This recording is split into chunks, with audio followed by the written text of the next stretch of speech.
So then I think we are moving on to our next session, which is another side of our Delphi cube. And we are going to talk now about education. Education is probably one of the most important issues that we have to deal with if we really want to change our world. And it will require very different things that our children will learn, but also that we will have to learn if we want to be able to navigate in the world of 2030 and 2050. It will require other qualities. And what does the educational system must teach us? This is the question we have to ask ourselves if we want to be able to navigate in our future. So I would like to start with Stavros, who is going to give us the big picture, who is going to tell us what, from where he sits, which is as CEO of the WISE Forum, he has been observing as being the new revolution taking place, a silent revolution taking place at the level of education. So Stavros, the floor is yours. Welcome and thank you for being with us. Thank you, Alexandra, and thank you, organizers of the World Human Forum. I'm going to share my screen.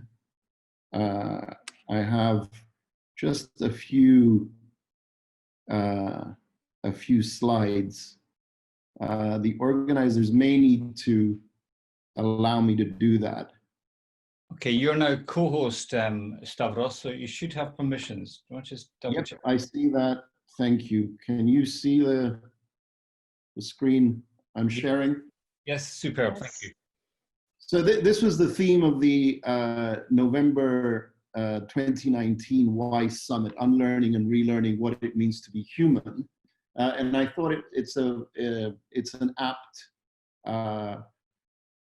starting point for our discussion of the education side of the cube. As Alexandra noted, my particular area of interest for the past 15 years has been education. And in particular, I've been involved in creating globally oriented organizations dedicated to bringing the benefits of learning to the whole world. I'm very excited to be addressing the World Human Forum. It's an initiative I've followed with admiration since I was first introduced to it by Alexandra a few years ago.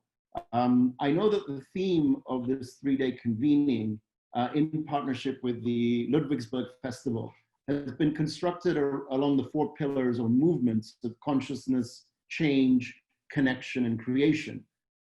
Themes that I find echo the humanist wisdom of our forebears from classical Greece to Enlightenment Germany, and indeed beyond the boundaries of Europe to Africa, the Middle East, India, China, and the Americas. Now, I know that education has been included as one of the main drivers of connection alongside democracy. And indeed, education is central to human connection, just as human connection is central to education. I want, however, today to put forward the bold proposition that education, or more precisely learning, both transcends and connects all the 4 movements of consciousness, change, connection, and creation. And allow me please to explain how. Now, at its core, in my view, a good education should be about gaining and continuously updating our understanding of 4 things: consciousness, civilization, ecology, and the cosmology that envelopes all of them. And I like to think of them as forming concentric circles.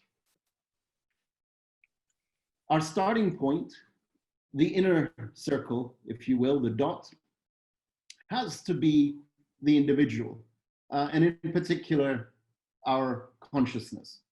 As Descartes argued nearly 4 centuries ago, our individual consciousness is probably the only thing that we can be absolutely certain of. And indeed, ancient sages from the Buddha to Lao Tzu and my Greek Cypriot compatriot Zenon, the founder of the Stoic school of philosophy, have argued that our inner world, our conscious experience in the form of thoughts and emotions, is the domain over which we can achieve the greatest mastery. And as modern psychology and neuroscience are confirming, this can have profound and long-lasting consequences for our well-being and the well-being of those around us. But mastery is only achieved through practice and perseverance. And in my view, education must therefore embrace a far deeper understanding of consciousness, or to put it more colloquially, what makes us tick. And it has to do this from the very beginning. That's why I'm really pleased that we're going to hear at some point this evening from Kiran Bir Sethi, the founder of the Riverside School in India and the Design for Change movement around the world, whose pedagogies, I believe, reflect many of these important ideas. Let's move to the next circle, civilization. We know from evolutionary biology and from history that individual human beings thrive not in isolation, but in community. And this is probably a COVID inappropriate slide, but bear with me. The highest form of community is civilization. Now, two great present day thinkers that I have had the privilege of getting to know a little and interact with, Nicholas Christakis and Yuval Harari, have both emphasized this in their recent groundbreaking work. In Sapiens, Yuval articulates what he calls the unique evolutionary advantage of humanity, but I call it superpower, the ability to collaborate flexibly in very large numbers across space and time.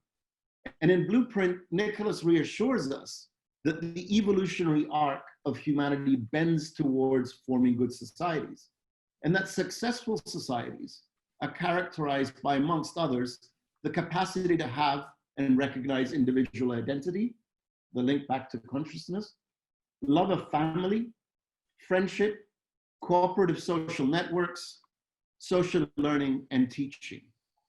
But none of this is predetermined, and we must work hard to ensure that our evolutionary arc continues to bend towards individual and collective human flourishing. Again, as Nicholas affirms, education is core to this endeavor. In recent decades, we have viewed education, in particular higher education, primarily through the prism of economic development, forgetting that economic development is not an end in itself, but a means to an end, human flourishing. And in order for that to happen, we must all develop a nuanced understanding of what makes societies tick and how we can harness our superpower to allow multiple forms of flourishing for all of us. Fortunately, through my work, I've had the privilege of getting to know innovators and social entrepreneurs who are trying to do just that.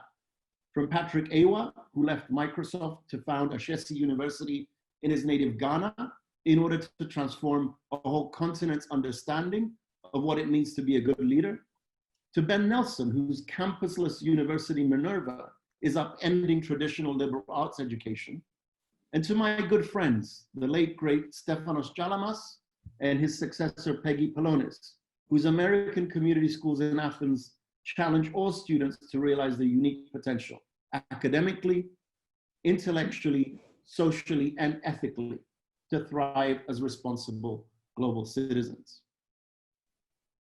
On to the third circle, ecology, right? It is said that a picture is worth 1,000 words, and just over half a century ago, the world saw for the very first time an image that is worth not 1,000 or even 1,000,000 words, but every word that has ever been written or spoken by man. The first time the Earth was ever photographed was in 1968 by the crew of Apollo 8. It's the famous Earthrise photograph.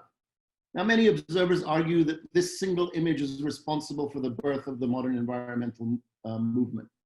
I don't know if that's true or not, but I would be willing to bet that for most of us, this image evokes strong positive emotions and a feeling that what we are looking at, all of it, not just any one particular little corner, all of it is home.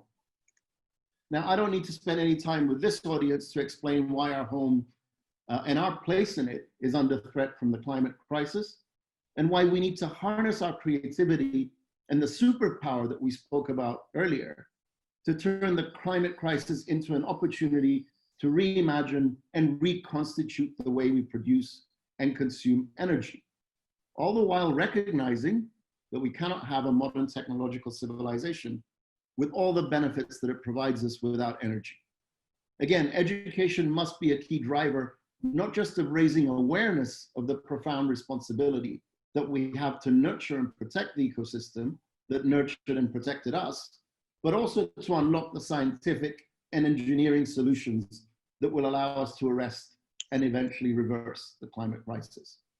Again, I've had the privilege of getting to know many of the pioneers who are making significant inroads in this direction, from the most recent Wise Prize for Education laureate, Larry Rosenstock and his High-Tech High, a pioneer of project-based learning, to Stephen Ritz and the Green Bronx machine that turns schools into gardens and gardens into schools, and the solar-powered schools from the mountains and jungles of South America to the floodplains of Bangladesh. Now, people have often wondered, where does humanity fit in the circle of life on planet Earth? What purpose do we serve? Now, this may sound a little bit cheesy, but I think the actor and environmentalist Pierce Brosnan actually gave a really good answer. He did a voiceover for an ad or a campaign that I couldn't find on the web. And so I'm probably going to misquote him, but here goes anyway. He says, of all the species in the world, ours is the only one capable of protecting all the others. Perhaps that is our purpose. And now we come to the final circle, the one that holds all the others. Understanding the powerful physical, chemical, and biological forces that underpin reality in our universe has, of course, always been a key driver of our quest for knowledge and understanding.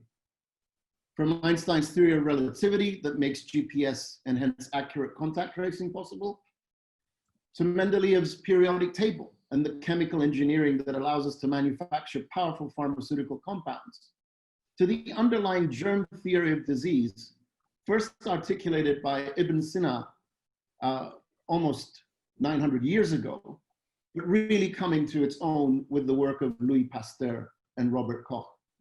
Science and the scientific method underpin the incredible progress that we have made as a species and a global civilization.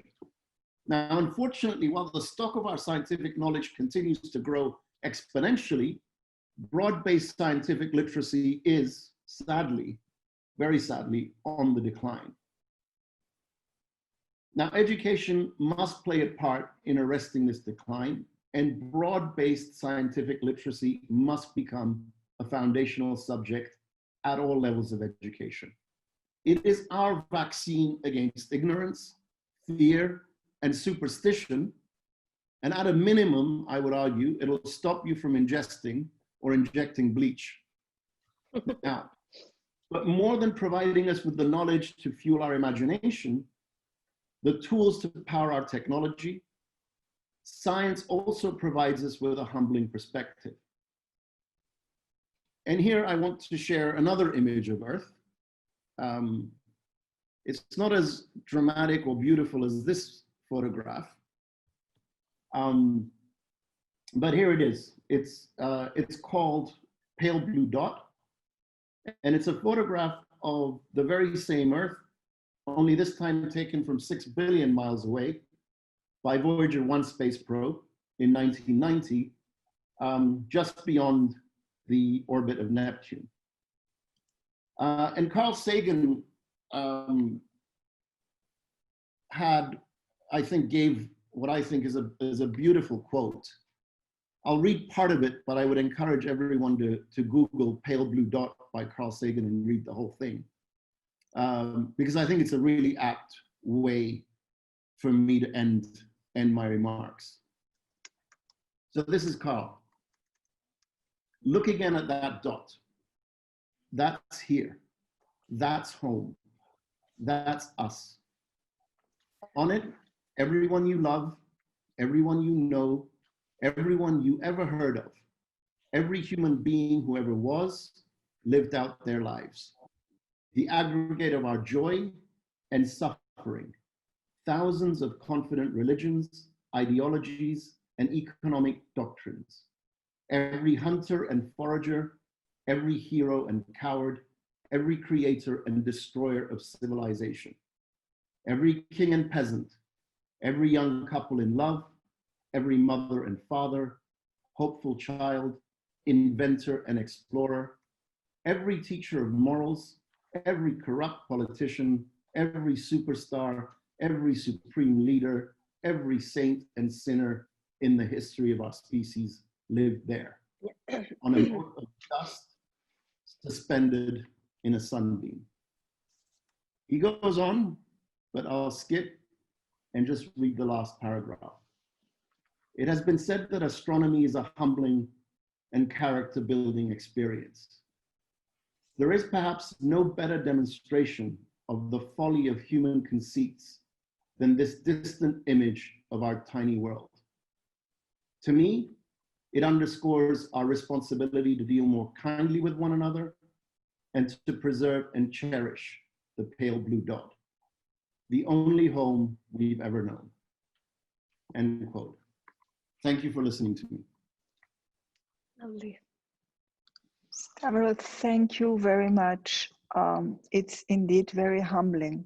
We have been using the overview effect, which is the effect that describes astronauts when they find themselves out in space, watching the Earth from above. And this overview effect that makes them understand that all those borders, all those divisions, all those wars, all this aggressivity between us as humans can be completely significant when you see that this is just a pale, fragile ball of life. And I thank you so much for what you just shared with us. And I would like to move on now to two very different stories of change in education that are at the beginning of when you're a young child, at early age childhood, and then we will move on to university students. But they have something in common, and you will see what. And not only because our guests are women here. So let us start with young children, early childhood. Let us start with the story of Riverside School in Ahmedabad in India. And I want to welcome Kiran, who is with us. Thank you so much. It is such a joy to be here. Stavros, we meet again. It's great to kind of say hi to you. Thank you, Alexandra. Thank you, Maitra, for this welcome, and a big virtual hug to everybody else who's out there. So I'm going to quickly just take you through my story. If I could share the desktop, I will take you through this. So I'm going to spend just around 7 to 10 minutes building on what Stavros has said regarding, I think, this whole purpose of who we are, what is that, and this idea of the pale blue dot. So thank you. I remember hearing it in my design college and having an entire series on Cosmos, and it's so nice to kind of remember that again. My story actually is slightly different. A bit about me. I'm actually a designer by profession who became an awesome mom, if I may say so myself, and then became a passionate educationist by chance. So I'm going to take you through this. My foray actually into education started because of my son. He was all of 6 when I remember going to his school and meeting his teacher. I wanted to ask her how he was doing, what his interests were, who his friends were. And she looked at me with this really blank, which now I've come to know as a stare that I've seen too often, and looked at me and said, "What is his roll number?" And just like that, he did not have a name, no story, no purpose. So that day I took him out of school. What was I supposed to do next? As a mother, I reacted to what I knew was this crisis, a system that stripped a child of identity, of humanity, and of purpose. But as a designer, I responded to the opportunity. As Gandhiji once very famously said, he said, you are who you've been waiting for. Nobody else is going to come and save your life. And since I didn't come from education, I had the luxury of asking the big question. What is the purpose of education? Isn't it to craft identity, to unlock purpose, and to nurture empathy? So this was, this is what I would like to kind of focus my attention on. If we are born human by chance, can education play a role to make us humane by choice? Well, hope was not my strategy. So in 2001, I started Riverside School really for this quest. So over the last 20 years, we have designed processes and practices to craft what we call the humane curriculum and plant the 5 E's into the children's hearts and minds over the 15 years they happen to be with us. And so what is this intentionality? The idea of empathy, ethics, excellence, elevation, and evolution. The whole idea of empathy starting with the who and the why before the what and the how. Ethics, pushing us to do what is right over what is easy. Excellence, the whole idea of mindfulness and attention to the work we do. Elevation, I love this part. We're not here to compete with each other. We really are 7 billion pieces of people on the planet working together. And the last is evolution, that we always are a work in progress. And over the 15 years that we've seen, actually the 20 years I've seen this, it's been amazing to see this magic unfold. Children have co-created their learning journey through client projects, service learning, mastery portfolios, and community engagement. And all of this towards one simple goal, to graduate young citizens who can action their agency for the greater good. We call this the I Can mindset. Now that we knew it was working, we knew it had to go beyond Riverside. One thing I always knew was Riverside was not going to be the best school in the world. We wanted to be the best school for the world. So the idea of abundance, the idea of sharing was an intuitive part of the ethos. So in 2009, distilled and demystified the 5 E's into a simple 4-step framework and launched Design for Change. Again, one simple goal, to empower every child with the I Can mindset. So as you can see, we call this framework FIDS for kids. Empathy, ethics, excellence, and elevation become feel, imagine, do, and share. A very simple, accessible, universal framework.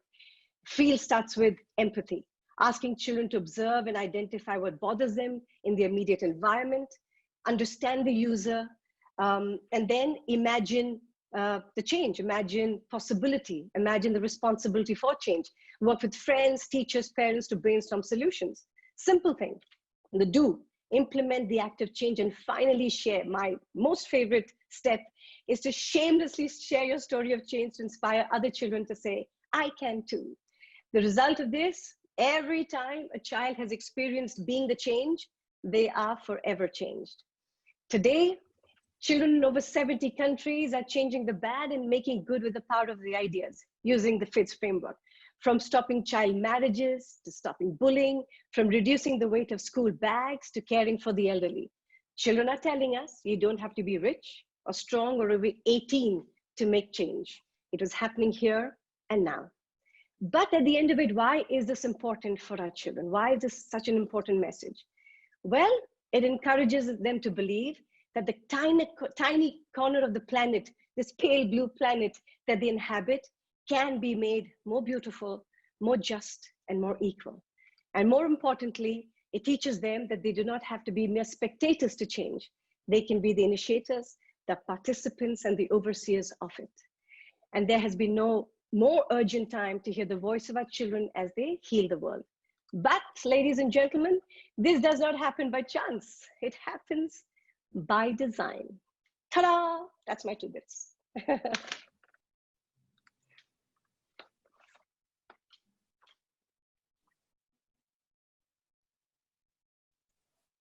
Is that indeed you were not a specialist on education. You were a designer and you were a mother, and putting those two together You did this amazing school and this amazing program for kids all over the world. But we will come back to you also with questions, I'm sure, from our audience, from our participants. But before we do that, we have a third guest, and we want to hear another story. This time it's about students that are in an engineering school. And we are moving to another side of the world. We are leaving India and we go now to California. We go to Los Angeles, to the University of Southern California Engineering School, and welcome Burcin, who, by the way, is a Turkish person, Turkish woman. So welcome, Burcin, and thank you so much to be with us today. Thank you so much, Alexandra. I am privileged to be here today. Thank you so much for your invitation. I am going to share my screen. I believe Autumn, one of our students, is also here, and I'm going to give you an overview of the course, and then hopefully we will be able to have some time for questions and answers as well. Can you see my screen now? Can you see my screen? Yeah, that's great. Perfect. Okay.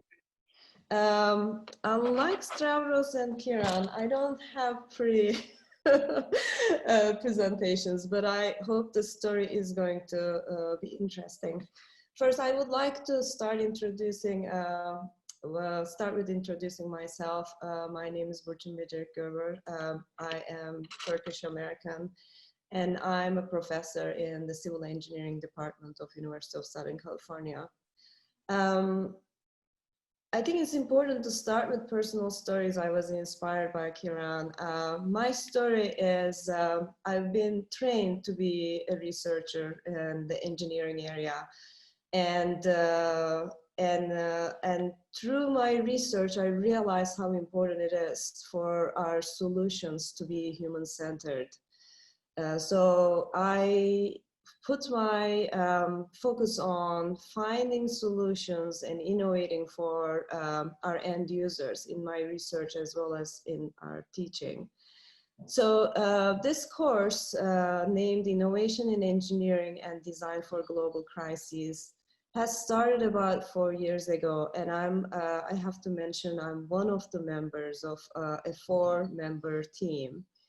And it stemmed out of the need that we need to stop thinking from a single disciplinary perspective, because unfortunately our world is facing with several different crises. And if we can put together our efforts collectively, we might be able to find some solutions, not to the global crises, but some important slice of that problem. And we wanted to bring this thinking to our teaching, user-centered thinking and multidisciplinary collaboration. And the idea for us was innovating life-saving or life-solving, improving solutions for the most vulnerable people impacted by the global crisis. But secretly, we wanted to develop a proof of concept to train our students for innovation and social entrepreneurship in engineering. But we realized that engineers by themselves cannot solve these problems. We need the designers, we need the humanitarian help, we need technology, we need business. So that was the idea that we brought together multiple students, and there is an effort to also replicate this course, because we believe this is the way to teach our students in higher ed, and we would like this effort to be replicated around the world. And I thank Alexandra for inviting me to share this journey with you. So we had about 26 students from 14 different disciplines, 7 different colleges, schools, and 12 global partners and 5 teams. As I mentioned, we had 3 instructors and a coordinator. And as part of this effort of like sharing what we've done with others, learning from others, but also spreading what we've done, we had an effort of a documentary put together, which has been completed recently, and it will be released together very soon. So we had also a documentary crew following us. Our first problem was the refugee crisis, and we focused on the refugee crisis for 2 years. I am going to fast forward some of the slides because you are very likely to know the problems that we're facing. Refugee crisis is one of the largest humanitarian crises since the World War II. And many countries and continents are trying to find solutions effectively and ineffectively in different parts of the world. For us, our case study was Lesbos. As Alexandra said, I am Turkish, and I've been following what's been happening in the Aegean Sea. And we are, as a team, we're a big believer of learning from our end users. As I mentioned, we follow end user design and end user focused development. So we thought we cannot innovate from our comfortable chairs in Los Angeles. We have to go and meet with our end users. And when I mean end users, I don't just mean the refugees themselves. Of course, they are part of the big part of our end users, but also the locals, because this crisis impacted or is impacting the local economy and the local culture and the local and creating stressors in the local environment, clearly, and the NGOs and the management. So we have a holistic approach in terms of who our end users are. So we take our students to the end users, and we try to build empathy. We volunteer in hospitality centers and refugee camps. We try to build relationships with our stakeholders. We do extensive user research to understand what is the real problem, because in most of the cases in wicked problems, the surface problem is not the problem. You really need to go in depth to be able to understand what the problem is. So we went to Lesbos twice, and I have to mention this is a 2-semester long course, so 9 months is the process that we go through. In our first trip, we find the right problem to tackle. We come back and follow design thinking, where we try to identify the right problem in the first half of the course. And in the second half of the course, we try to find the right solution to that problem. It sounds simple, but it is really not easy. So we start with empathizing with our end users, really understanding what their problems are, what they're facing with. And this happens before the trip as well as after the trip. As I mentioned, we define and articulate the problem in length. Then we start ideating nonstop different solutions, one after another, bad, good, ugly solutions. And once we do our user research and as well as some market research, we start prototyping. And this becomes a loop of like prototyping, testing, reiterating based on what you learn from end users, prototyping again, testing, and continuously going like this. So then comes the second trip, which is a revelation for our students. We take them back to Lesbos and take our prototypes with us and have them test with their end users. And the feedback is incredible. I mean, sometimes there are disappointments and students have to be really brave, because they are at that point putting 6 months into their prototypes, but maybe the users are telling that it's not going to work in their challenging environment. After the testing, we come back, validate our ideas, go through the iterative process that I mentioned. The idea is at the end to have not a project, but to have products and companies. So that approach is quite different than the academic approach. So far, we had 9 innovations and 2 companies launched. I believe 2 more to emerge from this year's effort. And as I mentioned, one of our students is here. She's going to talk about his experience. Just to very briefly to talk about the projects of this year. One project, they have a product called Torch, and they're interested in low-cost adaptable approach to the problem of warmth and ventilation in the makeshift shelters. So I included their websites here as well. If you're interested in looking into more, I can share the slides as well with the team here, or with the audience here. The second team, Catalyst, is responding to the fact that these camps or informal settlements change on a day-by-day basis. And unfortunately, there are emergencies, several emergencies that happen in these camps. So they're really interested, they're trying to find an emergency communication platform between the management and the refugees and the first responders. So it's an interesting approach because, as I mentioned, conditions change as well as the infrastructure, even the topology changes.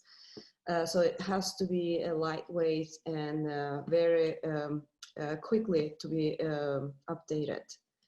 Key Learning is one of my favorite projects and products, and they're focusing on continuation of education for refugee children and teenage girls specifically, where their education has stopped. So they are a curator, content curator, and they try to find they try to curate content for refugee-specific life skills for them to be able to continue their education during the process of asylum seeking.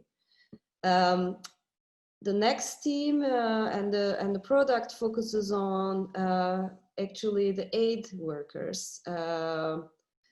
So one thing that we realized through our experience of visiting these camps is there are these wonderful people who I've been touched by, who spend their time providing volunteered services in the crisis zones. And here in the States, in different parts of the world, we're also realizing and appreciating our health workers. However, these people get burned out really quickly because the circumstances, the situations they work under, and the time they put in is an incredible effort. So Huddle tries to provide a mental health care platform for these aid workers so that their anxiety, depression, and burnout could be addressed and maybe reduced through coaching sessions. Last but not least, Duet is another incredible product which has been operational in Lesbos and Athens and in Los Angeles right now. They are rethinking philanthropy, and they created world's first maybe micro-philanthropy platform. It connects the donors like me and you to vulnerable populations, in this case refugees, and they recently are focusing on foster care children in Los Angeles and impacted by COVID-19. And the local communities and local stores. So if I'm buying, for example, a backpack for my child, I can double that and send it to a refugee child, but the backpack is provided by a store in Lesbos. And then there's a connection between the refugee family and me, so I get maybe a recipe back, and there's some kind of an exchange. So it's very personable, and also linking the local economy into this complex system. I really want to go back to Stavros And I want to ask him, when we know of all those amazing initiatives, of this new way of doing things, how far are we from getting this approach mainstream? After all, University of Southern California is an established, well-known, very appreciated university, and the engineering school, one of the best. It's very good news that they go for such a program. But how far are we, Stavros, for governments to listen, to understand, and hopefully to apply more these type of methods? You know, thanks, Alexandra. And I don't know if you were reading my mind, because I was just reflecting that, first of all, just Burcin, that's just incredible, incredible work. I'm kicking myself that I didn't know about you and your program. I really should have known about this program, and well, anyway, we'll find a way to remedy that, and make sure that the WISE platform features what you're doing. The good news is that there are examples like the ones we've just heard, and you know, I would say, you know, several hundred, if not thousands, that I've been exposed to in my 8 years at WISE. The challenge remains, how do we mainstream these? And at the end of the day, unfortunately, it is down to political will, perhaps, but also a certain amount of institutional inertia within education that we don't like to change. You know, we have a model. It's been, I would say, you know, broadly working well enough, and you know, people from faculty to parents, you know, to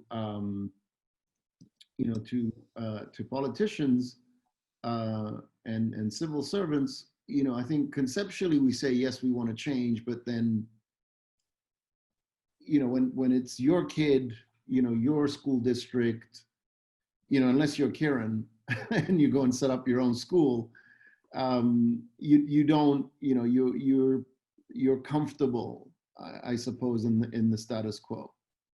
So I don't know that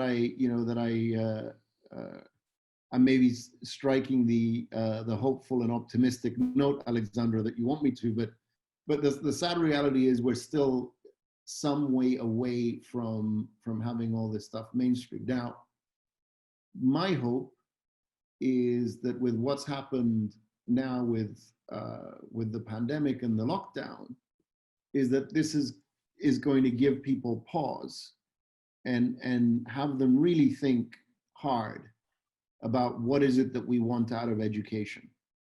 And hopefully we're going to come out with the answer that what we want is really to go deep on those, you know, on those 4 areas. And again, Kiran's example, Burcin's example is very apt in terms of how you go about doing that very specifically. Thank you, Stavros. But I think the one way we have to go is the way you go and we want to go, which is to show concrete examples, because they are so powerful. It's very difficult to imagine parents who must be watching us now that they don't want this type of school for their children, and students who will not want this type of course in their engineering school. And I would like to go back to Kiran also and ask her, when you developed your method and you say that it is now applied in over 70 countries in the world, how do you do it? Do you work with certain schools? Are they private schools? Can you get into the public system? How does that work?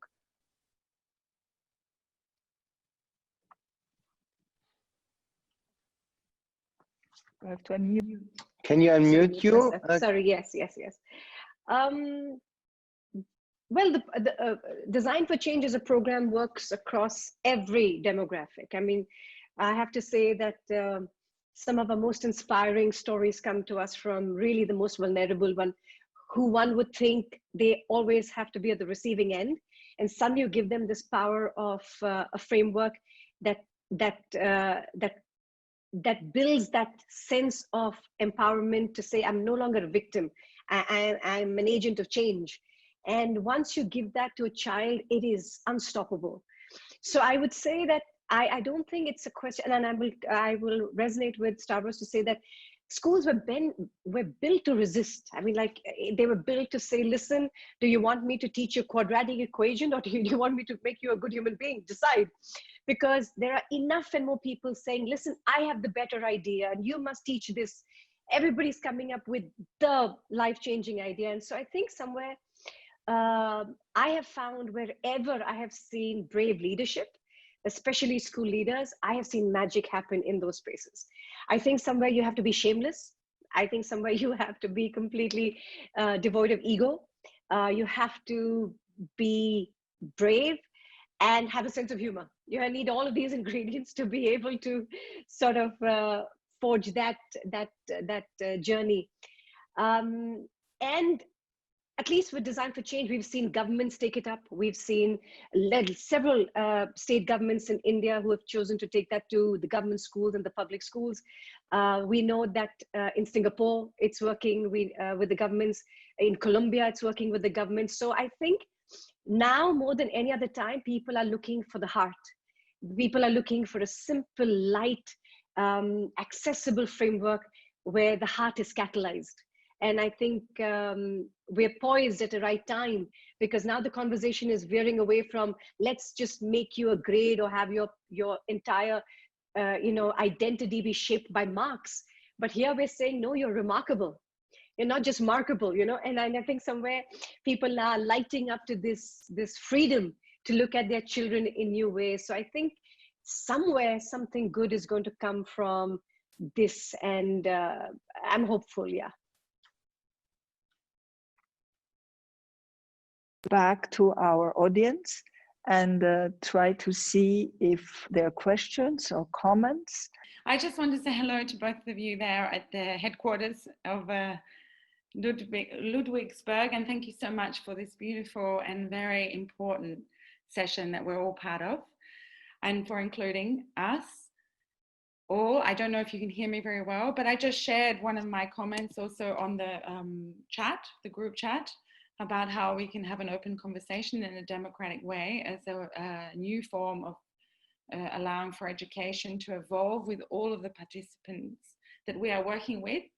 And I also wanted to thank the speakers on the last panel, because we've been doing a lot of work. So I wonder how we can all come together and be the best of the best to solve some of these big problems, rather than doing them in a silo sort of way on islands like Lesbos, because this is where the crisis has happened. And like we've said before, if we are being compelled to evolve, when we have designed things like the Sustainable Development Goals as adults, and our children follow those with persistence and honesty, where are the adults that have designed them to follow them in the same way? So I wonder if we could create something on Lesbos to do something with our kids that we've been working with from across the globe, and join with the participants at the World Human Forum here on the island to rethink new ways forward to further this discussion, hopefully. So thank you. Thank you. Thank you so much, Eleni. Eleni, I think that's very crucial what you say. And it's quite interesting that we have this connection, this global connection with each other, and even people who are doing projects, like people who do projects on Lesbos don't know each other, people who are on the campus of Stanford who don't know each other yet, that we can connect them. That makes us really happy. Mm-hmm. Actually, the method of design thinking was also very strongly developed between Stanford and Potsdam. So I'm very familiar with it also, and I'm very happy that it's not only used for business purpose, for economical purpose, but also for social business, for social purpose, for artistic purpose. So I think that is really a good sign, also the convergency of that elements.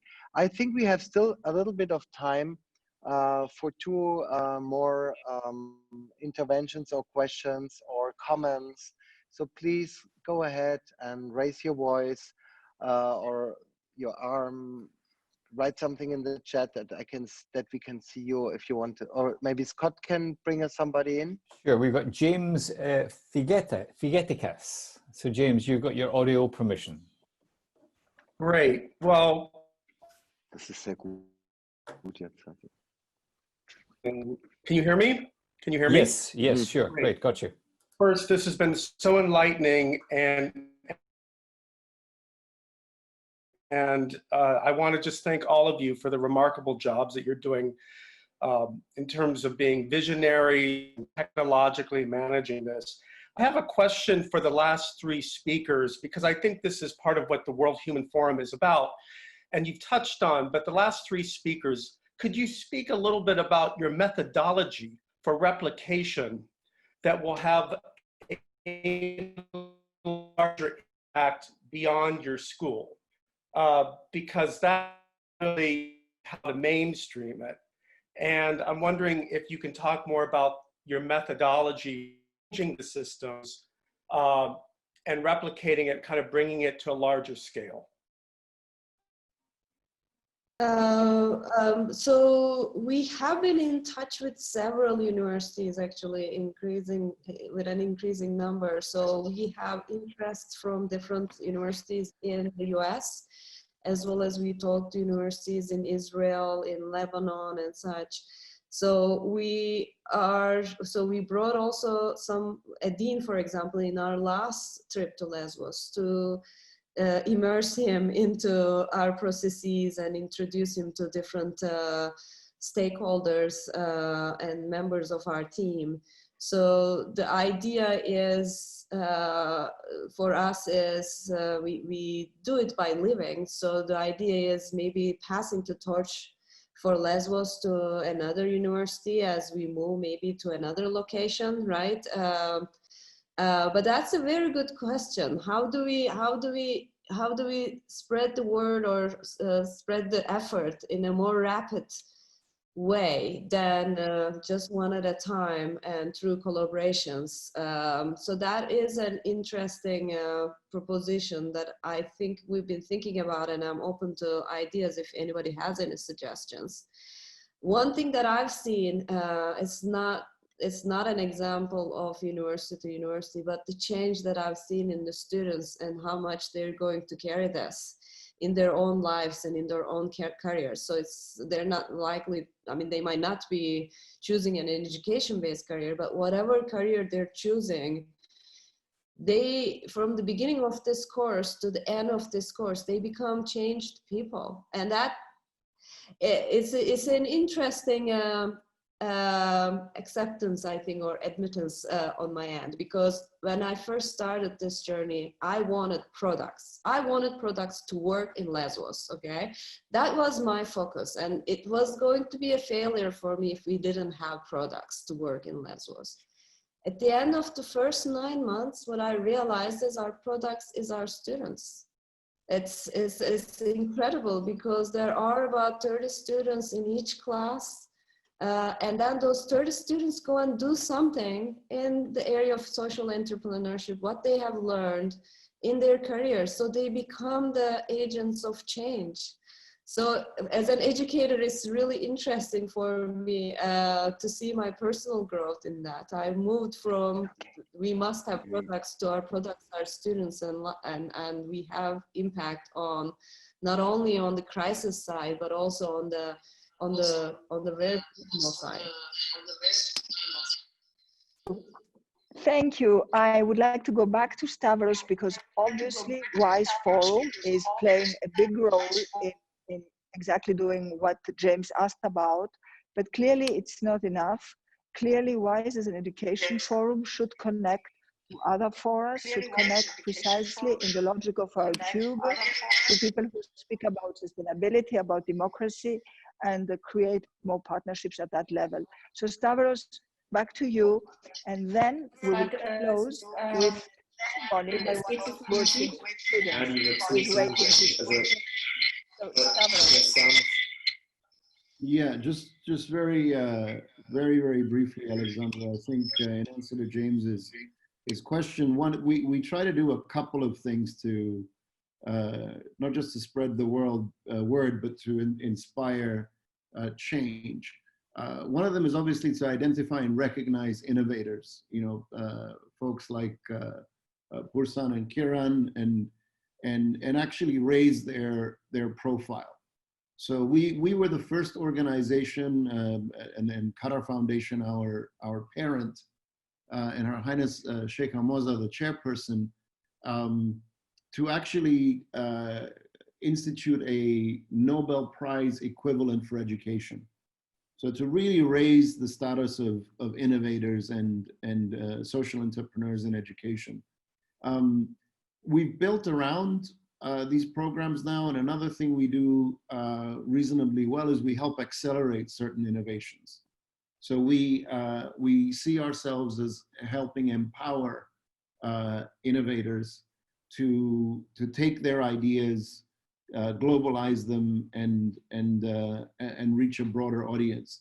And then we've also invested a fair amount in research, and we try and tailor that research to appeal to policymakers and practitioners, to make it accessible for them so that they can understand what is possible to change and to achieve through education. To Alexandra's point, yes, we do need to do more to link up with other fora. We've done some of it, particularly with economic forums, where we've been beating the drum of education for a few years now, and again, really happy to be here to do the same at the World Human Forum, and look forward to many more opportunities. Thank you, Stavros. And now I will ask Scott to find Autumn Gupta. I don't want Autumn to tell us about the amazing solution she has come up with for the refugee camps and for the refugees in Lesbos. I want her to finish this session with what it did to her, how she lived that experience, and how it transformed her personally. So Autumn, this is not about the project itself. The project itself, we're going to go back to it through our connections in Greece. We really want to hear about your personal experience here. Yeah, definitely. And thank you again so much to Alexandra and all those at the World Human Forum for organizing this and inviting me. I feel very honored. And so I am one of Burcin's students, and this past year was actually my year in the class. I was not part of the first class. And this was also my 5th year at university. And out of all of the 214 credit hours that I accrued over my 5 years at USC, this one class, which was a total of 6 units, I could have only done that and have been changed so much than have done all the other 208. These 6 units completely changed my life, because I like to sum it up in the idea that I never realized my passion could overlap with my purpose, and the way that I want to give back to the world could be the thing that I eat, sleep, breathe, repeat over and over and never get tired of it. And so maybe just another word of encouragement to all of you from the other perspective, as a recent student and as a recent grad. There are so many people like myself or younger people who already have this desire in them, but it's really about connecting educators and people interested like yourself to call that out in their students. Because I could not have come up with a solution that Alexandra mentioned, or even be here today, if it wasn't for Burcin, along with 3 other professors who saw that potential in me as a student and then called it out and was like, no, I do believe with unwavering faith that you can create something meaningful, and you don't need to have the perfect expertise. You don't need to have the perfect timeline, which as a perfectionist and type A person was very challenging for me. But just the idea of doing something, take action. Like my mom loves this analogy of it's much easier to steer a moving ship than it is to get a ship moving from its anchor down. And so this class is all about that. It's like, take some direction, start moving in that, and then people like yourselves and others will come and guide you to find where you're like, this is what I was created to do. This is how I'm going to make my difference in the world. And so, yeah, I guess maybe I also just want to encourage everyone. I know we all see the problems and see how things could be better, but at the same time, even just taking the systems we're working within now and trying to call out more of that potential in your students or calling it out in the people you work with.